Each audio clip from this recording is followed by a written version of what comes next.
We'll call this month's Mandan Park District Board meeting to order. Today is November 10th, 2025 at the City Hall here in Mandan. Additions or deletions to the agenda? Okay, at this time we'll open up public communication for visitors. Seeing nobody in the crowd, we will open and close that portion of the meeting. Moving on to approval of the October 13th, 2025 regular meeting minutes. Can we entertain a motion? Move to approve the minutes from the October 13th, 2025 meeting. Motion by Commissioner Scott. I'll second. Second by Commissioner Freilich. Any further discussion? All in favor say aye. Aye. Aye. Opposed? Motion carries. All right, into item number 2. Nope, item number 1. Consider for approval Mandan Baseball Club amendment for construction of Phase 2. Cole. President Meski and Commissioners, as you know, last month we approved KLJ and the Mandan Baseball Club to move forward with the project. This agreement before you, Attorney Ruff had drafted, basically just amends our existing agreement to make sure that Diamonds 11 and 12 are in place and that the cost of everything from design to construction are all the responsibility of the Mandan Baseball Club. It'll be ran exactly like it has in the past. We pay the bills, get reimbursed back from the baseball club. It worked very seamlessly, and both the baseball club has reviewed this. I spoke with Damien specifically. He had no concerns with the agreement.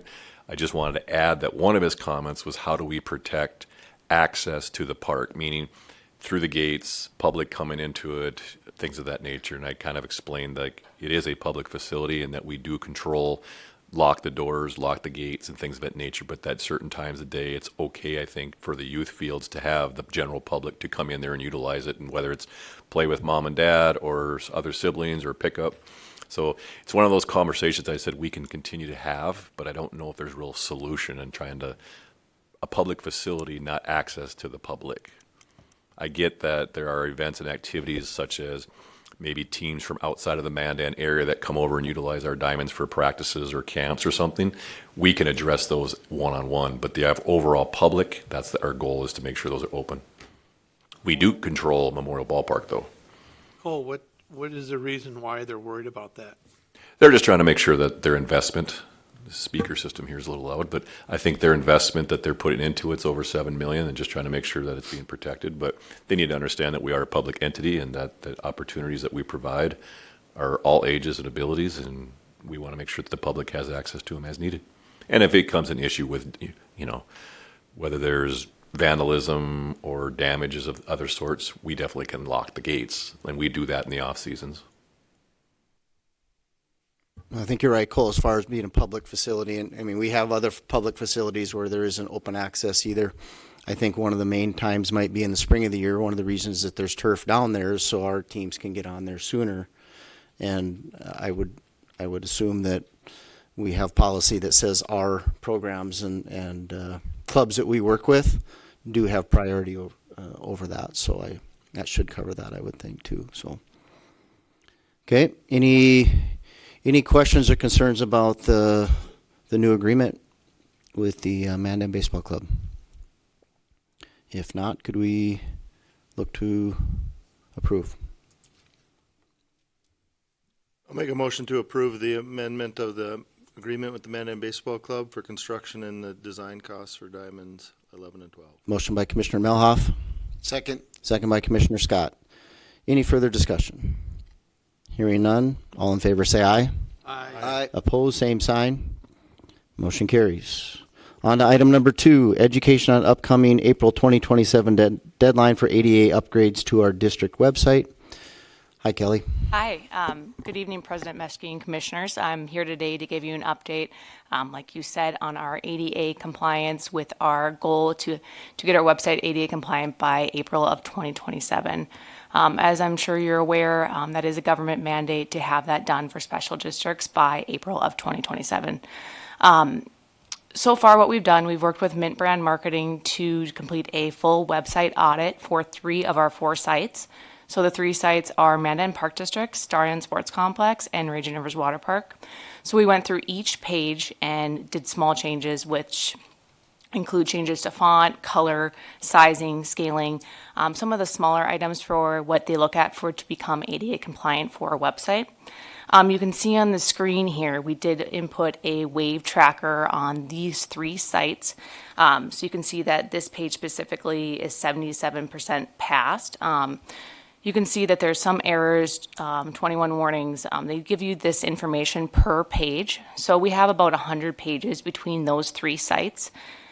So right now this wave tracker helps me see that we're not 100% compliant, but we're working towards that. There's still a lot of information that we don't know that we're working to learn or to become more knowledgeable in. I did mention the 3 sites. We do have 4 sites. So our golfmandan.com website is operated by TSNAP, our point of sale system. So I've also been in contact with them. We're just basically waiting to hear back on what their vendor says for control. So they are telling us they're going to walk us through the process to become ADA compliant on our Golf Mandan site. So the 3 other sites, like I said, are operated by Mint Brand Marketing. Another thing that we've done was we put alt text on all the images so that you'll see on websites when you hover over an image, if it's a kids playing, it'll say kids playing in the ball diamonds, something along those lines. So we are taking the necessary steps and we're just learning along the way of what we can do, more of the simple fixes that I can do now to become ADA compliant before that April of 2027 deadline. So I mentioned the 4 sites, and then we also have a different point of sale system, as you know, Vermont Systems, which control all of our recreation programs and our facility rentals and memberships. So I've also been in contact with them, and they gave this similar response as Golf Mandan that they're going to be working with a vendor. We also have our app with them. So just again, taking those necessary steps that we're learning. Another thing is I've been talking to the North Dakota professional groups that have similar positions to me throughout the park district. So we basically have a hub for all information. So any news source or any updates that one learns, we all have an upload in place through Clearwater Communication. So that's a good hub for resources and just kind of a gathering knowledge. What we've done recently, Cole and I have been meeting with different vendors and things to see how they can help us. If it's a widget we can put on our website to help kind of that AI tool to show us what we need to do to change to become more ADA compliant. We've also met with a company that basically insures your website for the ADA compliance and gets you to that compliance level, but doesn't maintain your website when you update standings, schedules, etc. So there's a lot of research done. There's a lot more that needs to be done. We're just taking the steps to try to become compliant by that April of 2027 date. Any questions for me?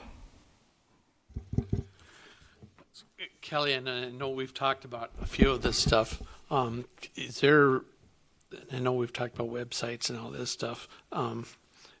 If we don't get done by April 27th, is it okay? I mean, can we go on from there?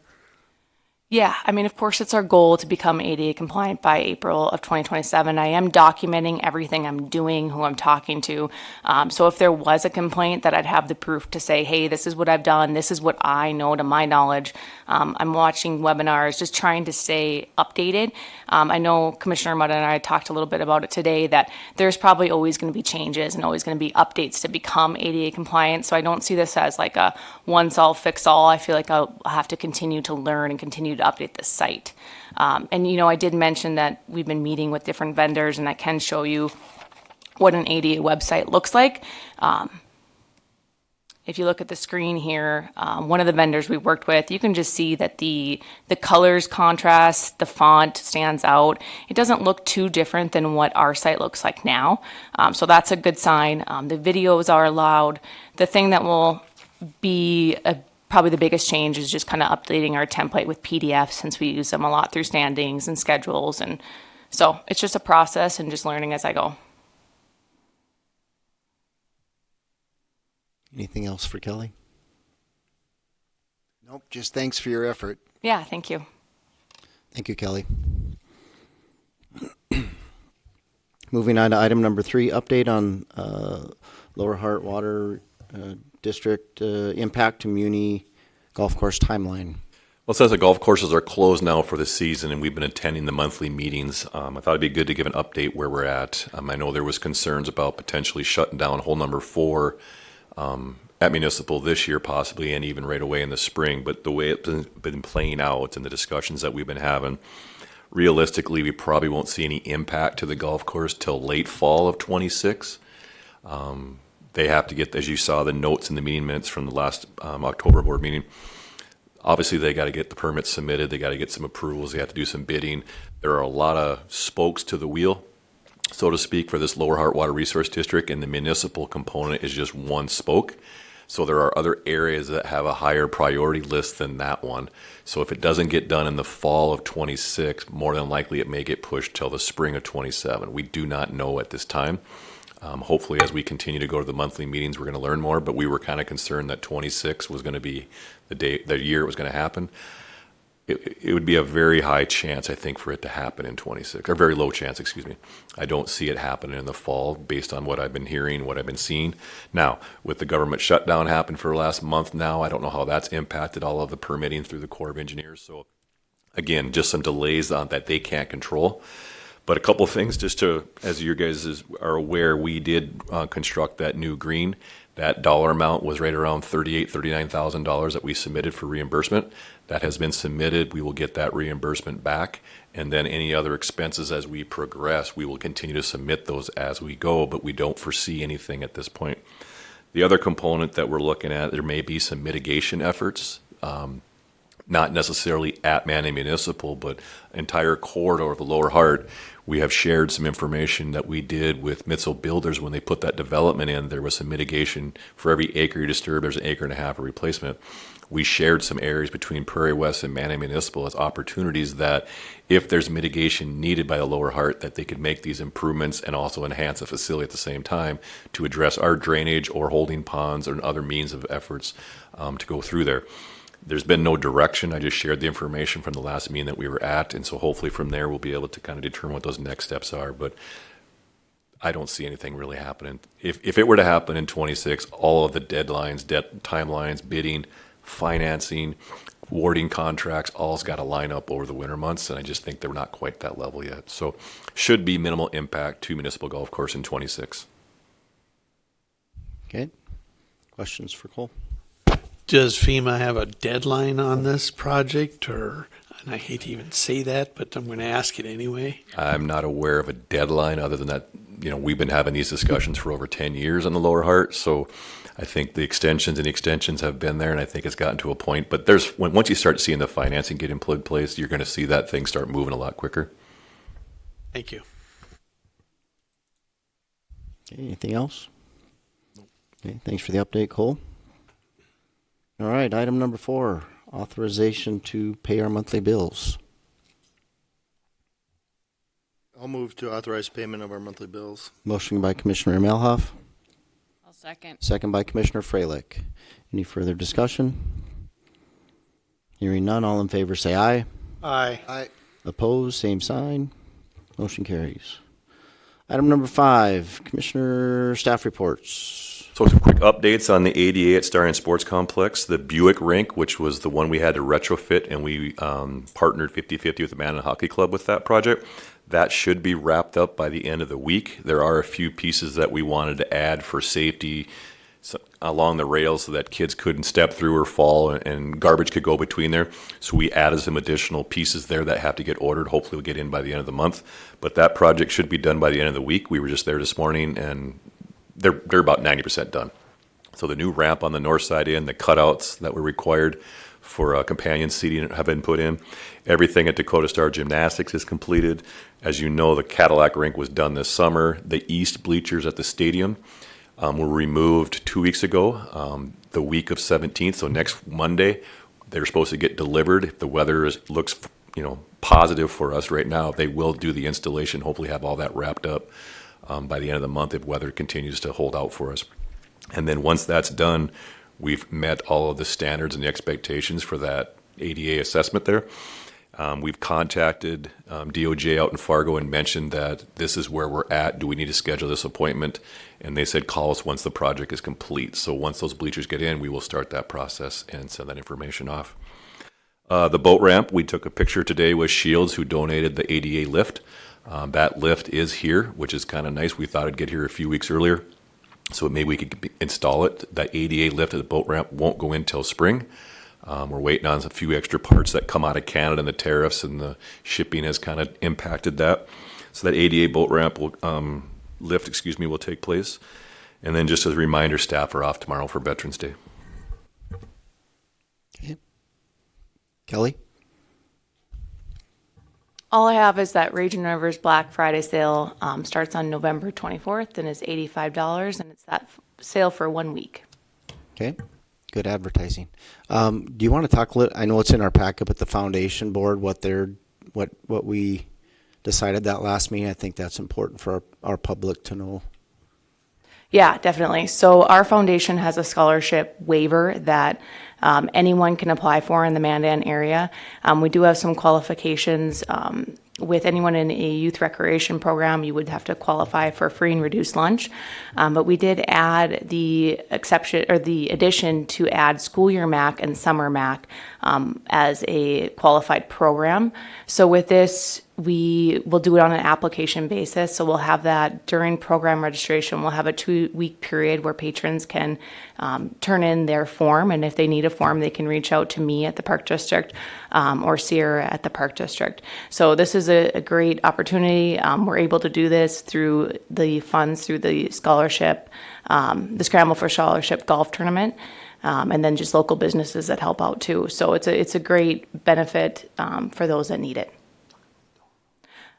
Yeah, so the dollar amount, so we're able to fund 100% to 50% is what we're working with right now. So again, if you apply, it kind of depends on how many applications we get and basically how much money we have. So again, we'd apply through that 2-week period, and then I would reach out to them to let them know, and we go through kind of an application process. So we're all really excited about it. Yeah, thanks for sharing. I know the golf tournament that the foundation's put on continues to raise money for that, and we have a lot of donors and people that help with that. So thanks for sharing. Attorney Ruff? Concerning the ADA issues that Cole was discussing up at the sports complex, I've been in touch with Attorney Corey Laird. He's out of Missoula, Montana, I believe. He's the attorney for JLG. I sent him a list of mediators. The agreement that we have with them requires mediation before litigation is commenced. I received email from him today that any of the mediators are acceptable to him, and he just asked for available dates when we can get together. I need to contact now the mediators, see which, if any of them, would be interested in handling the mediation, and get dates from them, and then we'll try to get this set up. Okay, thank you. Commissioner Mutter? I don't have a lot to say because Kelly's here and she did everything, so I don't have a lot to say. But I want to thank, since Thanksgiving's here, I want to make sure we thank our staff for all they've done this year too. So, thanks, staff. Commissioner Freilich? I've got nothing. Commissioner Melhoff? No report for me. Commissioner Scott? Well, I'll just throw in, I'm always amazed, but between the Mandan Municipal and Prairie West Golf Course, we had over 55,000 rounds of golf played this year. So we continue to have good product for those golfers, and real proud of our entire staff that are out there doing the day-to-day grind of maintenance and in the pro shop. All right, future meeting dates for Park Board Commissioners. Our next meeting will be right here on December 8th at 5:30. Can we get a motion to adjourn, please? So moved. Motion by Commissioner Melhoff, Second. second by Commissioner Scott. Any further discussion? Hearing none, all in favor say aye. Aye. Aye. Meeting adjourned.